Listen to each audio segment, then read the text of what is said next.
परमार्थाय प्रतिबोधितां भगवता नारायणेन स्वयं व्यासेन ग्रथितां पुराणमुनिना मध्ये महाभारतम् अद्वैतामृतवर्षिणीं भगवतीम् अष्टादशाध्यायिनीम् अम्ब त्वामनुसन्दधामि भगवद्गीते ভবদ্বেষিণীম।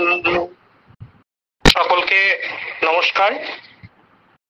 কতটা শোনা যাচ্ছে শব্দটা কেউ একজন একটু বলে দিন। পরিষ্কার শোনা যাচ্ছে, খুব ভালো শোনা যাচ্ছে। বেশ, অনেক ধন্যবাদ। আমরা অষ্টাদশ অধ্যায় প্রায় শেষের দিকে চলে এসেছি। আজকে যে শ্লোক থেকে আমরা শুরু করব সেটি হচ্ছে স্বে স্বে কর্মণ্য অভিরতঃ সংসিদ্ধিম লভতে নরঃ স্বকর্ম নিরতঃ সিদ্ধিম যথা বিন্দতি তচ্ছৃণু। গতদিন আমাদের যে আলোচনার অনুষঙ্গ ছিল ওটা একটু মনে করা যাক। সেখানে আমরা ঠাকুরের সেই দারুণ উদ্ঘোষণ সেটির কথা স্মরণ করেছিলাম যে চোখ বন্ধ করলেই কেবল তিনি আছেন। এটি একেবারে যুগান্তকারী শ্রীরামকৃষ্ণের একটি উপদেশ। চোখ বন্ধ করেই কি তিনি আছেন, করলেই কি তিনি আছেন, চোখ খুললে তিনি নেই। একেবারে এই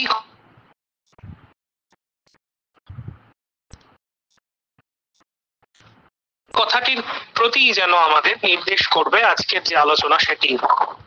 স্বে স্বে কর্মণ্য অভিরত, এর আগে বিভিন্ন গুণ ও কর্মের বিভাগ বলেছেন। সেই অনুসারে যার যা কাজ সেটি যদি সে করে এবং সেটিকে সাধনা হিসেবে নেয় তাহলে কিন্তু একেবারে চূড়ান্ত যে লক্ষ্য মোক্ষ প্রাপ্তি, মুক্তি, সেখানে কিন্তু সে ধীরে ধীরে পৌঁছে যেতে পারে। গতদিনের আলোচনার মধ্যে এটাও বলা ছিল যে একটা দীর্ঘদিন ধরে যেন বিবাদ চলছিল কর্ম ত্যাগ করতে হবে কিনা, কারণ কর্ম করলেই তার একটা অবশ্যম্ভাবী ফল আসবে এবং সে ফলের জন্য পুনরায় সে ফল ভোগ করার জন্য জন্ম গ্রহণ করতে হবে, একটা শরীর প্রয়োজন হবে। এই যে একটা নিয়ম, এটার মধ্যে কোনো ব্যতিক্রম সম্ভব নয়, এটাকে অতিক্রম করাও সম্ভব নয়। একমাত্র কখন এই নিয়মটি সম্পূর্ণরূপে বন্ধ হতে পারে যখন মানুষ আত্ম সাক্ষাৎকার করছে, ঈশ্বরকে লাভ করছে, ঈশ্বর দর্শন করছে, এরকম বলা হয়। তখন যেন আর পুনর্জন্ম নবিদ্যতে, নতুন করে পুনর্জন্ম হচ্ছে না, তার কর্ম সমস্ত সেখানে যেন নাশ হয়ে যাচ্ছে। তার আগে পর্যন্ত কিন্তু এই ব্যাপারটা রয়েছে, কর্ম করতে হবে, কর্ম করলে একটা কর্মের ফল হবে এবং সেই ফলভোগের জন্য শরীর। অদ্ভুত একটি সমস্যা। সেইটার কারণে এই যে যুক্তি তর্ক বিবাদ, যে তাহলে মুক্তি ইচ্ছা করলে কি হবে না, কর্মটাই ছেড়ে দেবো, কর্ম না করলে তাহলে আর ফল হচ্ছে না। এটা যেন একটা ফাঁকিবাজি আইডিয়া। কিন্তু ভগবান, আমরা গীতায় এতদিন ধরে যেটা শুনেছি জেনেছি, তিনি এটা মোটেও অ্যাপ্রুভ করছেন না। এই ফাঁকিবাজি নিয়মটা তিনি অ্যাপ্রুভ করলেন না, এটা তার মত নয়। তিনি বললেন না, আর একটা উৎকৃষ্ট উপায় আছে। প্রথমত এই মতটার যেটা ফল্ট সেটা হচ্ছে এটা একটা ফাঁকিবাজি। এই যে কাজ ছেড়ে থাকাটা, কর্ম ছেড়ে থাকা, এটা একটা ফাঁকিবাজি, কারণ বসে থাকাটাও একটা কাজ, নিঃশ্বাস নেওয়াটাও একটা কাজ। উনি বললেন গীতায় যে প্রাণী জাত যারা, তারা কখনোই কর্ম ছাড়া থাকতে পারে না, এক দণ্ডও থাকতে পারবে না। এমনই ভাবে প্রকৃতি আমাদের তৈরি করেছেন, তাই কর্ম করে যেতে হবে। এবারে যদি প্রশ্ন হয় তাহলে যিনি মুক্তি চাইছেন, এই সংসারের যন্ত্রণার মধ্যে বারবার পড়তে চাইছেন না, বা যিনি ভগবানকে চাইছেন, তিনি কেন কর্ম করবেন? তার তো কর্ম করলেই আবার পুনরায় ফিরে ফিরে আসতে হবে। অথবা এরকম প্রশ্ন করা যায়, এই কর্মের চক্র থেকে বেরোনোর উপায়টা কি? দুটো প্রশ্নেরই উত্তর ভগবান এভাবে দিলেন যে দেখো, নতুন একটি উৎকৃষ্ট উপায় যেটির কথা তিনি বলছেন সেটি হচ্ছে কর্ম যেহেতু ছেড়ে থাকা যাবে না এক মুহূর্ত, তাই কর্মটা করতে হবে। কিন্তু কি বলছেন এর আগে? যোগযুক্ত হয়ে কর্ম করতে বলছেন, অর্জুনকে যোগী হতে বলেছেন। তারপরে কি বলেছেন, যোগ কর্মসু কৌশলম। যখনই যোগযুক্ত হয়ে কর্ম করা হচ্ছে তখনই সেই কর্মটা আর আমাদের বন্ধন করতে পারছে না, উল্টে সেটা আমাদের মুক্তির পথে নিয়ে যাচ্ছে। যোগযুক্ত হয়ে কর্ম করা কি না, এই ভগবান তিনি একমাত্র রয়েছেন, আমাদের শরীর মনের অধিষ্ঠাতা, তিনি অন্তর্যামী, তিনি আবার বাইরে পরিব্যাপ্ত হয়ে রয়েছেন, ভেতরেও তিনি বাইরেও তিনি। কাজটি যে কাজ রয়েছে সেটি কেবল তার উপাসনা মাত্র, কোনো কাজই এমন নয় যেটা তার উপাসনা হতে পারে না। এই রকম উপাসনা বুদ্ধিতে কর্ম করা এবং এর সঙ্গে সঙ্গে কোন রকম ফলকামনা না রাখা, এইভাবে কাজ করাটাই হচ্ছে যোগযুক্ত কর্ম। সাধারণ কাজ, যে কোনো সাধারণ কাজ, রুটি বেলা থেকে আরম্ভ করে স্কুলে পড়ানো থেকে আরম্ভ করে যে কোনো একটা ক্ষুদ্রাতি ক্ষুদ্র কাজ, সেটাও কিন্তু ঈশ্বরের উপাসনা হয়ে যেতে পারে যদি এইভাবে যোগযুক্ত হয়ে সেটি করা হয়। এবং এর বিশেষত্বটা কি, কেন এটি উৎকৃষ্ট উপায় না, এইভাবে যদি কর্ম করা হয় তাহলে তার ফলটা আমাদের বন্ধন করতে পারছে না। উপরন্তু এইভাবে কর্ম করার ফলে কি হচ্ছে না, ক্রমশ আমাদের শরীর এবং মন যে জড়পিণ্ড বললে আমাদের যে ধারণা যে আমাদের শরীর মন কি কতগুলো কেমিক্যালের সমষ্টি, খুব বেশি হলে এই পর্যন্ত মানুষ ভাবে, আর কি ভাবতে পারে না মাংসপিণ্ড, কিছু ইন্দ্রিয় গ্রামের সমষ্টি, এই পর্যন্ত এত দূর এরকম ভাবে। কিন্তু তার থেকে এই যে এইরকম একটা ধারণা, সেটি বদ্ধমূল হয়ে যায়। ক্রমাগত এটা প্র্যাকটিস করছে তো, যে আমার শরীর এবং মনের মধ্যে অন্তর্যামী হিসেবে ভগবান রয়েছেন।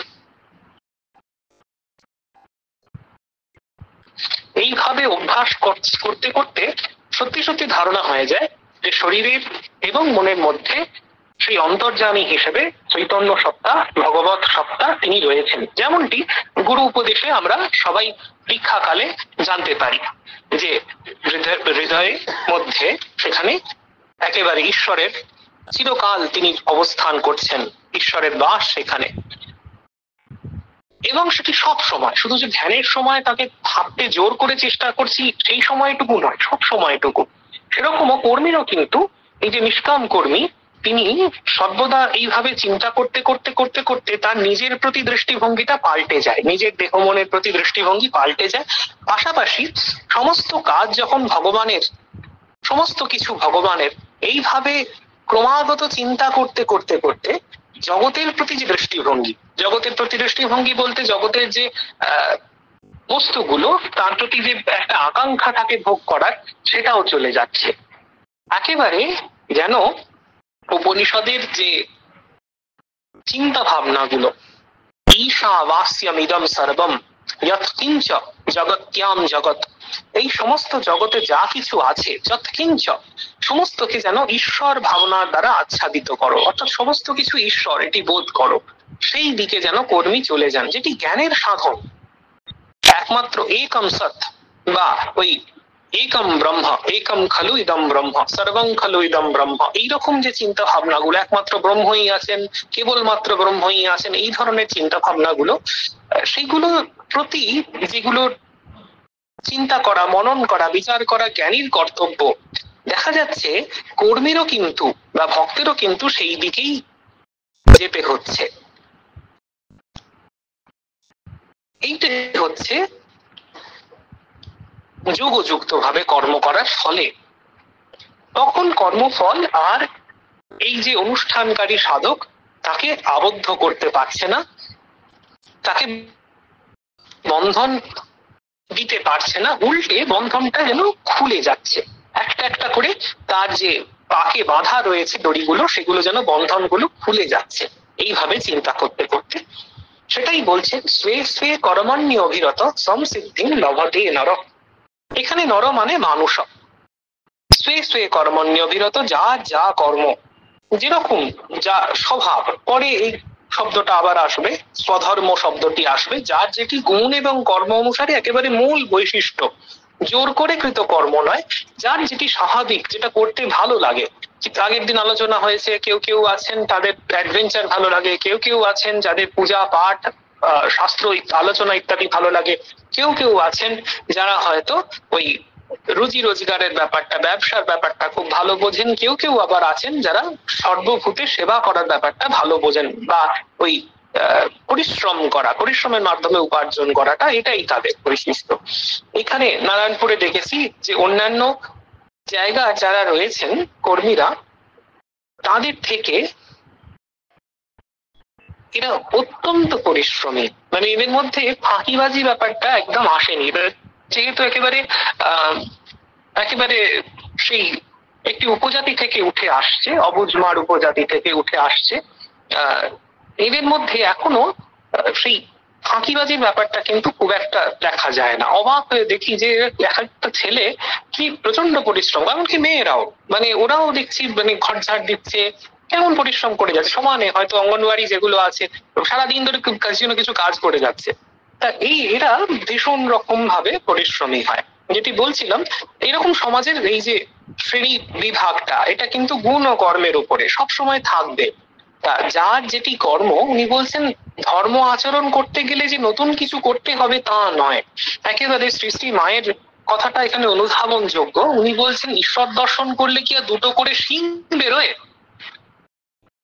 আর্টিফিশিয়াল কিছু নয়, খুব স্বাভাবিক ব্যাপার যেটি, সেটির মাধ্যমেই ঈশ্বরের কাছে যেতে হবে। ঈশ্বর এমন কিছু একেবারে মহাকাশে বসে নেই যে তার জন্য বিশেষ করে কিছু করতে হবে, খুব স্বাভাবিকভাবে। এবং যদি খুব ভালো করে চেয়ে দেখেন আমাদের যে পূজা পার্বণ রীতিনীতিগুলো, সেগুলোর দিকে তাকালে দেখবেন ওগুলোর মধ্যে কিন্তু এই কথাটা বলা আছে যে একটা স্বাভাবিক পথ, যেটা আমাদের জীবনের পথ, সেই পথে হেঁটেই আমরা কিন্তু ঈশ্বরের কাছে পৌঁছতে পারবো। এই যে বৈশাখ জ্যৈষ্ঠ মাসে গ্রাম দেশে একটা খুব সুন্দর জিনিস আগে আমরা দেখতাম, কিরকম না, যে সমস্ত তুলসী মঞ্চগুলো ছিল তাদের উপরে একটা পাত্র ফুটো করে তাতে জল ঢেলে রাখা হতো, সারাক্ষণ টপ টপ করে ফোঁটা ফোঁটা জল তুলসী গাছে পড়তে থাকবে। দারুণ দৃশ্য তো বাইরে, গাছটা যাতে বেঁচে থাকে। এই যে এটা যখন কেউ করছে, তার মধ্যে স্বাভাবিকভাবেই একটা সেবার মনোভাব জাগছে, এবং এটাই ঈশ্বর উপাসনা হচ্ছে, এটাই ঈশ্বর উপাসনা হচ্ছে, নিষ্কাম কর্ম একটা ঈশ্বর উপাসনার কাজ করছে। এরকম ভাবে এই যে অতিথি সেবা, অতিথি বাড়িতে এলে তাকে অতিথি দেবো ভব, তাকে দেবতা জ্ঞান করে সেবা করা, ভারতবর্ষের বৈশিষ্ট্য এগুলো সমস্ত। এইটাই বলছেন স্বে স্বে কর্মণ্য বিরত সংসিদ্ধিম লভতে নর। আমাদের যে কাজগুলো, সেগুলোকেই আমরা উপাসনায় পরিণত করতে পারি এবং সিদ্ধি প্রাপ্ত হতে পারি। স্বকর্ম নিরত সিদ্ধিম যথা বিন্দতি তৎশৃণু, ভগবান বলছেন, তিনি বলবেন। এরপরে আবার যতঃ প্রবৃত্তির ভূতানাম येन सर्वमिदं ततं स्वकर्मणा तमभ्यर्च्य सिद्धिं विन्दति मानवः। यतः प्रवृत्तिर्भूतानां येन सर्वमिदं ततं स्वकर्मणा तमभ्यर्च्य सिद्धिं विन्दति मानवः। শোনা যাচ্ছে তো? কেউ একজন শোনা যাচ্ছে মহারাজ। বেশ বেশ। যতঃ প্রবৃত্তির ভূতানাম, প্রবৃত্তির মানে উৎপত্তি, যার থেকে বা যেখান থেকে আমাদের উৎপত্তি, অর্থাৎ সেই ঈশ্বর। येन सर्वमिदं ततं, যিনি অমনি প্রেজেন্ট, যিনি সর্বভূতে পরিব্যাপ্ত হয়ে রয়েছেন, সেই ঈশাবাস্যমিদং সর্বম স্বকর্মণা তমভ্যর্চ্য সিদ্ধিম বিন্দতি মানব। কি অদ্ভুত কথা দেখুন, কি আশ্চর্য, এরকম আমরা এর আগে শুনিনি। ঈশ্বর দর্শন করতে গেলে বা ঈশ্বরের আরাধনা করতে গেলে আমাদের কোথাও যে ছুটে চলে যেতে হবে এমন কিছু নয়, আমাদের যে বিশেষ কিছু করতে হবে, হেঁট মুন্ড ঊর্ধ্বপদ হয়ে থাকতে হবে, কিংবা হয়তো দুশ্চর কোনো তপস্যা করতে হবে, একদম তা নয়। বলছেন স্বকর্মণা তমভ্যর্চ্য, স্বকর্মণা, এটা কর্ম, যেটা এই মুহূর্তে যেটা কর্ম হয়ে রয়েছে আমাদের, আমাদের স্বভাব যেটা, আমাদের গুণ যেটা, বৈশিষ্ট্য যেটা, সেটাই আমাদের কাছে ঈশ্বরের আরাধনা, এবং সেটাই আমাদের ঠিক ঠিক ভাবে যদি আমরা সেটা করি তাহলে সিদ্ধির, মোক্ষের, আত্মদর্শনের, ঈশ্বর কৃপার অধিকারী করবে। এটাই শুধু চিন্তা ভাবনাটা পরিবর্তন করতে হবে। যেটা আগে বলা হলো, যোগযুক্ত হয়ে কর্ম করার কথা বলা হচ্ছে। শুধু কর্ম যখন করা হচ্ছে সেটা যে আমাদের কাছে মুক্তির বার্তা এনে দেবে তা নয়। কর্ম আমাদের আবদ্ধ করবে, কিন্তু সেই একই কর্মটা একই থাকবে, দৃষ্টিভঙ্গিটা পাল্টে যাবে। কর্মটা মোটামুটি একই থাকবে, কিন্তু দৃষ্টিভঙ্গিটা পাল্টে যাবে। তখন স্কুলে পড়ানোটাও মনে হবে যেন ঈশ্বরের পূজা, তখন চিকিৎসা করাটাও মনে হবে যেন রোগী নারায়ণের শুশ্রূষা, তখন সাধারণ তুচ্ছাতিতুচ্ছ যে কোনো কাজ মনে হবে যেন ঈশ্বরের প্রীতির অর্থে ভগবানকে ভালোবেসে করছি। তখন কোনো কাজই আর সত্যিকারের নিজের ভেতর থেকে তুচ্ছ বলে বোধ হবে না। এটাই হচ্ছে সব থেকে বড় কথা। ঘরের মধ্যে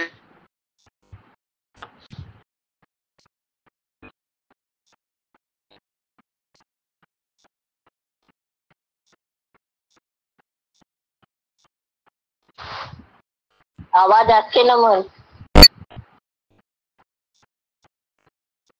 যে কাজগুলো গৃহকর্ম, সেটাও কিন্তু তখন মনে হবে যে ঈশ্বরের মন্দির।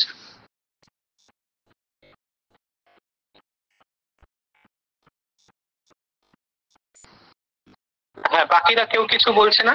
হ্যালো, মাঝে মাঝে কেটে যাচ্ছে, কেটে যাচ্ছে। হ্যালো, হ্যালো, ঘরের মধ্যে বললেন তখনই কেটে গেল। হ্যালো, মাঝে মাঝে অফ হয়ে যাচ্ছে হ্যালো, হ্যালো, মাঝে মাঝে অফ হয়ে যাচ্ছে মহারাজ আওয়াজটা। আচ্ছা, ঠিক আছে, আচ্ছা, ঠিক আছে, ঠিক আছে। আমরা যেটি বলছিলাম, এবার শোনা যাচ্ছে তো? হ্যাঁ, এবার পরিষ্কার। হ্যালো, হ্যালো, এবার পরিষ্কার শোনা যাচ্ছে। বেশ,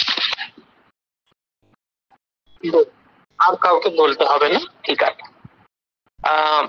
আমরা যেটি আলোচনা করছিলাম যে কর্মটা মোটামুটি একই রকম থাকে, শুধু পাল্টে যায় দৃষ্টিভঙ্গিটা। সাধারণ থেকে সাধারণ কর্ম দৃষ্টিভঙ্গিটা পাল্টালে, যখন যোগযুক্ত হয়ে আমরা করতে পারি, তখন কিন্তু সেটা ঈশ্বরের উপাসনা হয়ে যায় এবং আমাদের মুক্তির পথে অগ্রসর করে। এইটাই হচ্ছে বড় কথা। यतः प्रवृत्तिर्भूतानां येन सर्वमिदं ततं स्वकर्मणा तमभ्यर्च्य সিদ্ধিম বিন্দতি মানব। আমরা যেমন পূজা করি, সেই পূজা বুদ্ধি নিয়ে কর্ম যদি করি তাহলে সেটাও ঈশ্বরের কাছে পৌঁছে যায়। পূজনীয় আত্মস্থানন্দজি বলতেন যে আমাদের মন্দিরে যেমন একজন সাধু তিনি পূজা করছেন, তেমনি যিনি ডিসপেন্সারিতে বসে আছেন তিনিও পূজা করছেন, অথবা যিনি হয়তো ভান্ডারে বসে রয়েছেন তিনিও কিন্তু ঠাকুরেরই পূজা করছেন। এই হচ্ছে সমস্ত ভাবে তার অর্চনা, পূজা। স্বকর্মণা তমভ্যর্চ্য সিদ্ধিম বিন্দতি মানব। শোনা যাচ্ছে তো? হ্যাঁ মহারাজ, শোনা যাচ্ছে। হ্যালো, হ্যাঁ শোনা যাচ্ছে মহারাজ। যখনই শোনা যাচ্ছে না আমাকে বলবেন। হ্যাঁ, এখন যখনই ভালো শোনা যাচ্ছে না আমাকে একটু সূচিত করুন। এরপরে আমরা পরের যে শ্লোক সেখানে আসছি। শ্রেয়ান স্বধর্ম বিগুণঃ পরধর্মাৎ স্বনুষ্ঠিতাৎ স্বভাব নিয়তম কর্ম কুর্বন নাপ্নোতি কিলবিষম। এর অর্থ অনেকে অনেক রকম ভাবে করেন। ওই যে স্বধর্ম, শ্রেয়ান স্বধর্ম বিগুণ পরধর্ম, পরধর্ম আর স্বধর্মের অনেকে অনেক রকম অর্থ করেন, কিন্তু আমাদের যে আলোচনা প্রসঙ্গ সেটির দিকে যদি তাকানো যায় তাহলে বুঝতে হবে স্বধর্ম মানে কিন্তু ওই নিজের যেটি গুণ ও কর্মবশত যেটি উপস্থিত হয়েছে, যেটি সামনে কর্ম, সেটি নিজের স্বভাব বশত যে কর্মটি আপনার ভালো লাগে বা যেটি করতে এই মুহূর্তে আপনি যেটি উপস্থিত হয়েছে আপনার সামনে, যেটি আপনি করতে প্রস্তুত হয়ে রয়েছেন, সেইটি কথা বলা হচ্ছে। শ্রেয়ান স্বধর্ম বিগুণ পরধর্মাৎ অনুষ্ঠিতা। এই কাজটা যদি বিগুণ হয়, আপনার যদি অপছন্দেরও হয়, কিংবা যদি এই কাজটি মনে হয় যে এর থেকে ভালো কাজ অন্যেরা করছে, তথাপি পরধর্মাৎ অনুষ্ঠিতা, পরধর্ম অর্থাৎ অপরের যে স্বভাব, অপরের যে গুণ, তার অনুযায়ী সে যে কাজটি পেয়েছে, তা থেকেও কিন্তু আপনার কাছে উপকারী এই মুহূর্তে আপনার যে কাজটি সেটি। শ্রেয়ান স্বধর্ম বিগুণঃ পরধর্মাৎ স্বনুষ্ঠিতা স্বভাব নিয়তম কর্ম কুর্বন ন আপনোতি কিলবিষম। একই কথা বলা হচ্ছে। কিলবিষ মানে পাপ, স্বভাব নিরতম কর্ম অর্থাৎ ওই নিজের যেটা করতে ভালো লাগে, নিজের যেটা স্বভাব গুণ, সেই যে কর্মটি, কারোর হয়তো ঈশ্বর বুদ্ধিতে যে কোনো কর্মই করতে হয়তো ভালো লাগে, সেই রকম স্বভাব নিয়তম কর্ম কুর্বন ন আপনোতি কিলবিষম, এইরকম ভাব নিয়ে যদি আমরা কর্ম করি তাহলে সেটি ন আপনোতি কিলবিষম, পুণ্য এবং পাপ দুটোই আমাদের কাছে নিয়ে আসে না। অর্থাৎ বলছেন যে সেই এইভাবে যদি কর্ম করা যায়, নিজের যে কর্ম স্বভাব নিয়তম কর্ম, সেটি যদি ঈশ্বর বুদ্ধিতে যদি করা যায়, তাহলে কখনোই সেটি আমাদের কর্মফল দিয়ে বেঁধে ফেলতে পারবে না, যেটি আমরা আগে আগে বললাম। স্বভাব নিয়তম কর্ম, এই স্বভাব নিয়তম কর্মকেই ঠিক পরে বলছেন সহজম কর্ম। স্বভাব নিয়তম কর্মের পরেই হচ্ছে সহজম কর্ম।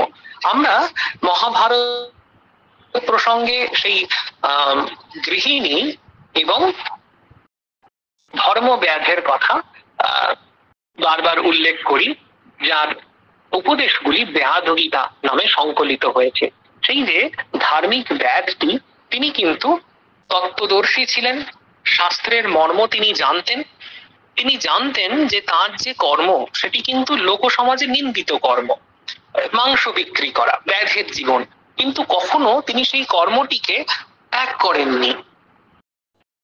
বার্তাটি লক্ষ্য করুন, যেটি তার কাছে উপস্থিত হয়েছে, যে কর্মটি যেটি তিনি প্রাপ্ত হয়েছেন, তার স্বভাব বা তার জন্ম, তার গুণ অনুসারে যেটি তিনি প্রাপ্ত হয়েছেন, তিনি সেই কর্মটিকে কিন্তু পছন্দ নয় অপছন্দ এরকম কোনো ভাব মনোভাব সেখানে ব্যক্ত করছেন না।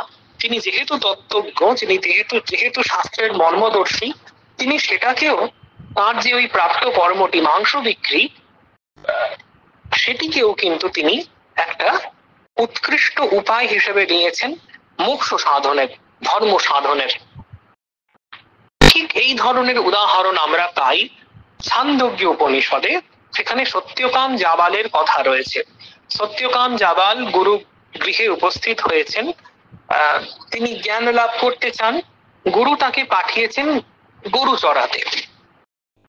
সত্যকাম কিন্তু কখনো মনে করছেন না যে গুরু আমাকে গরু চড়াতে পাঠিয়ে দিলেন, আর তার মনে একটা যে এইরকম ভাব সেটি উপস্থিত হচ্ছে না।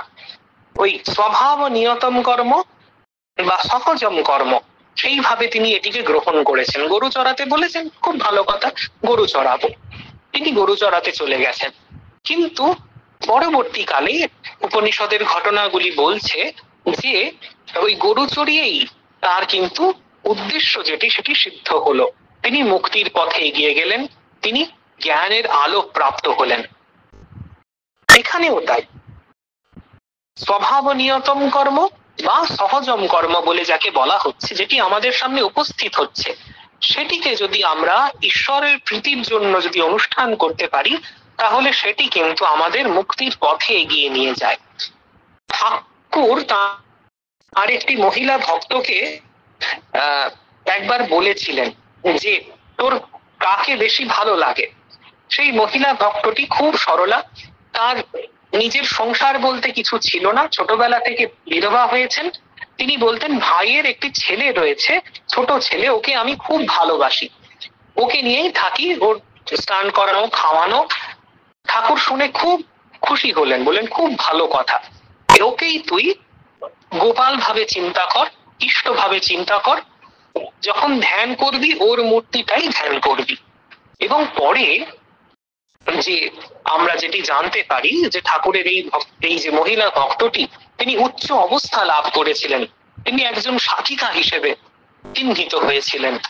কেন না, ওই যখন ভাইয়ের ছেলে ভাইপোকে যখন তিনি ওইভাবে সেবা করছেন, খাওয়াচ্ছেন, এ তো সাংসারিক জীবনে অহরহ সবাই এর কিছু না কিছু এরকম অভিজ্ঞতা আছে, কিন্তু সবাই কি সাধিকা তা নয়। ওই তিনি ঠাকুরের উপদেশটি ফলো করেছিলেন।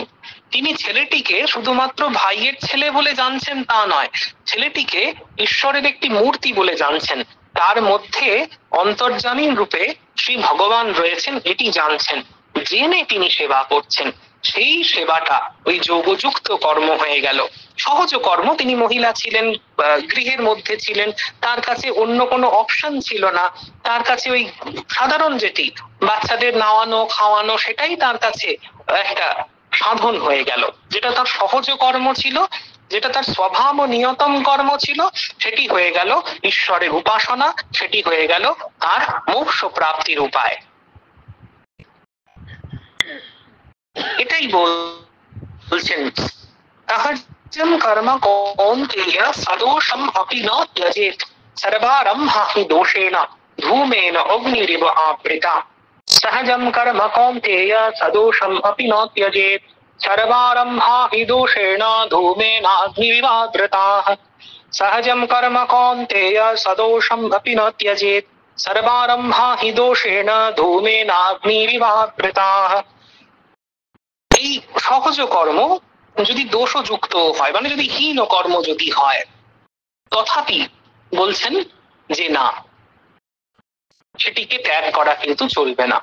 কত গল্প আছে এই ধরনের, যে ঠাকুরের সেই গয়লানির গল্প, যে রোজ সকালবেলা ওই খুব ভোর ভোর পণ্ডিতের গৃহে পৌঁছে দিত দুধ দই এই সমস্ত। সে যখন শুনলে যে ভগবানের নাম করলে সিন্ধু পার করতে হয়, পার হয়ে যায় মানুষ, তো সে কিন্তু ঠিক বিশ্বাস করলে, এবং সেইটিকে কাজে লাগিয়েই তার কিন্তু পণ্ডিতের বাড়ি যাতায়াত করা সম্ভব হলো। নৌকো যেদিন পেলে না, নদীর উপর দিয়ে হাঁটতে হাঁটতে চলে এলে। একইভাবে যা স্বাভাবিক কর্ম, সেগুলোকে যদি আমরা ঈশ্বর চিন্তার সাথে যদি করতে পারি, সেটি আমাদের কিন্তু জীবনে একটা পরিবর্তন আনবেই আনবে। যে কোনো স্টুডেন্ট যদি, স্বামীজি এরকম বলেছেন, যেন কোনো স্টুডেন্ট যদি নিজেকে একজন আত্মা হিসেবে চিন্তা করে, এরকম চিন্তা করছে যে আমার মধ্যে অন্তরাত্মা অবিনাশী সত্তা সেই ভগবান তিনি বসে রয়েছেন, এইরকম ভাবে চিন্তা করে সে পড়তে বসছে, এইরকম ভাবে চিন্তা করতে করতে সে পড়ছে, পড়ে উঠেও আবার এরকম ভাবে সে চিন্তা করছে। কোন স্টুডেন্ট যদি নিজেকে ওই আত্মা হিসেবে চিন্তা করে, তাহলে সে একজন বেটার স্টুডেন্ট হতে পারবে।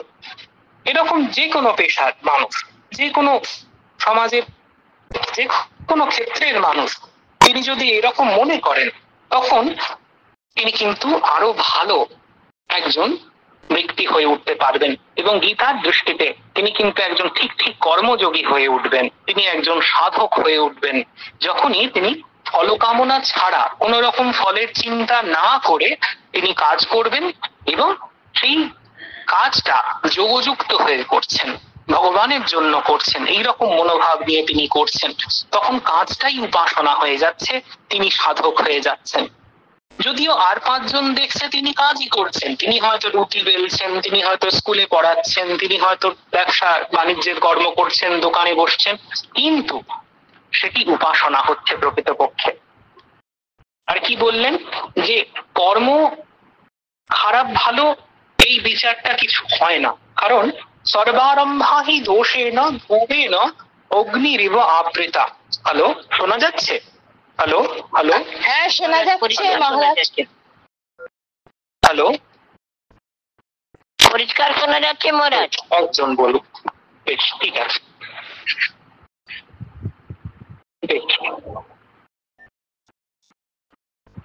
সর্বারম্ভা হি দোষেণ ধূমেন অগ্নিরিব আবৃতা। আগুন যেমন ধোঁয়ায় ঢাকা থাকে, এটা খুব স্বাভাবিক ঘটনা। আগুন থাকলে সেখানে ধোঁয়া থাকবে। সেরকমই বলছেন সর্বারম্ভা, অর্থাৎ সমস্ত কর্ম আরম্ভযুক্ত যা রয়েছে, অর্থাৎ সমস্ত কর্ম, সেটাও কিন্তু এভাবে দোষের দ্বারা যুক্ত থাকে। এই জগতে একেবারে দোষ শূন্য কোনো কর্ম এরকম সম্ভব নয়। তাই সবসময় একেবারে খাঁটি কর্ম, যে কর্মের কোনো ফল, নেগেটিভ ফল হবে না, এরকম কোনো কর্ম খুঁজে পাওয়া যায় না। মানুষ যখন শ্বাস গ্রহণ করছে, শ্বাস ত্যাগ করছে, তার মাধ্যমেও কিন্তু কিছু সূক্ষ্মাতি সূক্ষ্ম জীব তারা কিন্তু বিনষ্ট হচ্ছে। একই রকম ভাবে আমরা যখন খাচ্ছি, যে কোনো প্রাণী সে কিন্তু পরিবেশ থেকে অন্য প্রাণীর আহার কিন্তু গ্রহণ করছে, বা কোথাও কোথাও অন্য প্রাণীকে আহার করছে। এই যে ব্যাপারটি, এই জগতে সমস্ত কিছু ভালো মন্দই মেশানো, সেখানে শুধুমাত্র একেবারে শুদ্ধ জিনিসটি, খাঁটি জিনিসটি আশা করা বৃথা। আবার এই জন্য কর্ম যেহেতু দোষযুক্ত হচ্ছে, তাই কর্মটাকেই ছেড়ে দেবো, সেই চিন্তাটাও বৃথা। তাই অবলম্বনীয় এই একমাত্র মধ্যম পন্থা আমাদের হাতে আছে, যেটি হচ্ছে যার যে কর্মটি নির্দিষ্ট হয়েছে সেই কর্মটিকেই সে যেন ঈশ্বরের উপাসনা জ্ঞান করে করতে থাকে। এটাই হচ্ছে ভগবানের অভিপ্রেত সাধন আমাদের সকলের জন্য। সর্বারম্ভা হি দোষেণ ধূমেন অগ্নিরিব আবৃতা, ভগবান বলছেন সহজম কর্ম কৌন্তেয় সদোষম অপি ন ত্যজেৎ, সর্বারম্ভা হি দোষেণ ধূমেন অগ্নিরিব আবৃতা। এরপরে কি বলবেন? এরপরে বলছেন যে কর্মটাকে ত্যাগ করার দরকার নেই। কর্মটা যদি এমনি সাধারণের দৃষ্টিতে হীন দৃষ্টিতে, সাধারণের দৃষ্টিতে যদি হীন কর্ম হয়ও, যদি দোষযুক্ত কর্ম হয়ও, তথাপি কর্মটাকে ত্যাগ করার দরকার নেই। কর্ম ফলটুকু যদি ত্যাগ করা যায়, তাহলেই ওই কর্মটি, যেটি আপাত দৃষ্টিতে হয়তো খারাপ বলে মনে হচ্ছে বা অপছন্দ বলে মনে হচ্ছে, সেটিও কিন্তু ঈশ্বরের কাছে আমাদের নিয়ে যেতে পারে, সেটিও কিন্তু আমাদের সাধনা হয়ে উঠতে পারে। কিরকম না, আসক্ত বুদ্ধি সর্বত্র জিতাত্মা বিগত স্পৃহা নৈষ্কর সন্ন্যাসাধিগচ্ছতি। আসক্ত বুদ্ধি সর্বত্র জিতাত্মা বিগত স্পৃহা নৈষ্কর্ম সিদ্ধিম পরমাম সন্ন্যাসেনাধিগচ্ছতি। এইটা বলছেন কি, একজন কর্মযোগীর যে বৈশিষ্ট্যগুলো সেটা কিরকম হতে হবে না, অসক্ত বুদ্ধি, আসক্তিটি থাকবে না। আর জিতাত্মা, তাকে ইন্দ্রিয় জয়ী হতে হবে। তাকে আর কি বলছেন না, বিগত স্পৃহ, লালসা থাকবে না কর্মফলের প্রতি। এই তিনটে জিনিস, বস্তুত দুটো জিনিসের কথা বলা হলো, অসক্ত বুদ্ধি আর বিগত স্পৃহ একই জিনিস। একটা হচ্ছে তার নিজের উপরে কন্ট্রোল থাকতে হবে, জিতাত্মা, বশীকৃত ইন্দ্রিয়। আরেকটা কি না, তাকে অসক্ত বুদ্ধি এবং বিগত স্পৃহ হতে হবে, অর্থাৎ এই জাগতিক ভোগ বস্তু যা কিছুই থাকুক না কেন তার প্রতি কোনো লালসা থাকবে না। এই দুটি জিনিস সর্বত্র সমস্ত কর্মে তার এইরকম বুদ্ধি রাখতে হবে। এরকম ভাবে যখনই কর্ম হচ্ছে, কর্মটা যাই হোক না কেন, এটা ঘর ছাড় দেওয়াও যদি হয়, সেটা যদি ঈশ্বরের পূজাও, একই ব্যাপার। নৈষ্কর্ম সিদ্ধিম পরমাম সন্ন্যাসেন অধিগচ্ছতি। সেইটি নৈষ্কর্ম সিদ্ধি, অর্থাৎ যখন কর্ম অন্তর থেকে আমি করছি এই ভাবটা ত্যাগ হয়ে যাচ্ছে, কাজ হয়তো করছে কিন্তু আমি করছি এই অভিমানটা ত্যাগ হয়ে যাচ্ছে চিরকালের মতন, আমি করছি এই ব্যাপারটা একেবারে থাকছে না, আমি কর্তা এই বুদ্ধিটা থাকছে না, সেটি হচ্ছে নৈষ্কর্ম সিদ্ধি। যেহেতু আমি কর্তা এই বোধ থাকছে না, স্বাভাবিকভাবেই কোনো ফলের জন্য, কোনো ফলকে লক্ষ্য করে, কোনো ফল কামনা করে আর কাজটি হচ্ছে। এবং যেহেতু এই দুটি ঘটনা ঘটছে, ফল কামনা করে কাজ হচ্ছে না এবং কর্তা অভিমানটা নেই, তাই ফল উপস্থিত হতে পারছে না, কাজের কোনো ফলও ফলছে না। এটাই হচ্ছে নৈষ্কর্ম সিদ্ধি। কাজ হয়ে চলেছে কিন্তু সেই কাজের ফলটা আর আমাদের বন্ধন করতে পারছে না। নৈষ্কর্ম সিদ্ধিম পরমাম সন্ন্যাসেন অধিগচ্ছতি। সন্ন্যাস অর্থাৎ সেই যে সমস্ত কর্মত্যাগ এবং জ্ঞান ও দৃষ্টি, যে সর্বত্র সেই এক সত্তা রয়েছেন, আমি কেবল এই জগৎরূপ জিমনেশিয়ামে একটু কসরত দেখাচ্ছি মাত্র। জগতের আমাকে কোনো দরকার নেই, আমারও জগৎকে কোনো দরকার নেই। তথাপি যখন আমরা শরীরে আছি ততক্ষণ এই জগৎরূপ পাথরটাকে একটু একটু করে ঠেলতে হবে, এবং সেই ঠেলাতে যে পরিশ্রম হবে সেটাকে গায়ে মাখলে চলবে না। খুব আনন্দের সাথে ওই যোগযুক্ত হয়ে ভগবানের প্রীতির জন্য, ভগবান এই ঠেলা খেলার খেলায় আমাদের রেখেছেন, তাই এই জগৎরূপ খেলাটাকে ঠেলতে ঠেলতে তার যতক্ষণ শরীর থাকবে তাকে ঠেলতে থাকতে হবে তার প্রীতির জন্য। এতে আমাদের সুখও নেই, দুঃখও নেই। এইভাবে যদি চিন্তা করা যায় তখনই ওই নিষ্কর্ম সিদ্ধি আমাদের, আমরা করছি না এই ভাবটি আমাদের মধ্যে একেবারে দৃঢ়ভাবে প্রথিত হয়। আসক্তি বলে কিছু তখন থাকে না। এই হচ্ছে কথা। বেদান্তে মুক্তির কথা বলা হয়, দু রকম মুক্তি সেখানে রয়েছে। একটা হচ্ছে যখন বিদেহ হয়ে যাচ্ছে, শরীর চলে যাচ্ছে, তারপরে মুক্তি, অর্থাৎ মৃত্যুর পরে মুক্তি। আরেকটা মুক্তির কথা বলা হয়, এবং বেদান্তবাদীরা যেটাকে সব থেকে ইম্পর্টেন্স দেন সেটি হচ্ছে জীবন মুক্তি। বলে শরীর চলে যাবার পরে মুক্তির যে আনন্দ সেটা উপভোগ আর করবো কি করে, কারণ তখন তো শরীরটাই চলে যাচ্ছে। তার থেকে এটা ভালো, বেঁচে থাকতে থাকতে মুক্তি পেয়ে যাচ্ছি। এই হচ্ছে জীবন মুক্তি, যখন ওই জীবনটা পদ্ম পাতায় জলের মতন হয়। এইরকম একটা চিন্তা ভাবনা। চিন্তা করুন, আমরা সবসময় যে এই থিওরিটিক্যাল ব্যাপারগুলো বুঝতে না পারলে আমাদের মধ্যে যারা খুব বড় বড় তাদের কথা আমরা চিন্তা করব।